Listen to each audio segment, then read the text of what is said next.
আসসালামু আলাইকুম বন্ধুরা, আপনারা সবাই কেমন আছেন?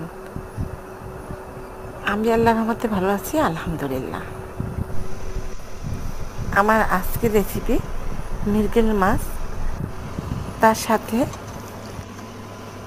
বেগুন, কচুরমুখী, সয়াবড়ি।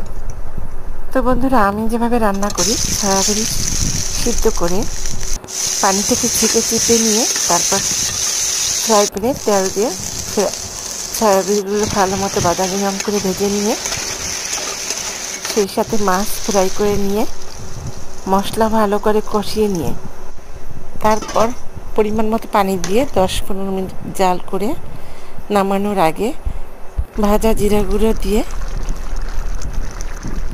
কয়েকটা ধনেপাতা দিয়ে নামিয়ে নেই। আমার রান্না আপনাদের কেমন লাগে জানাবেন।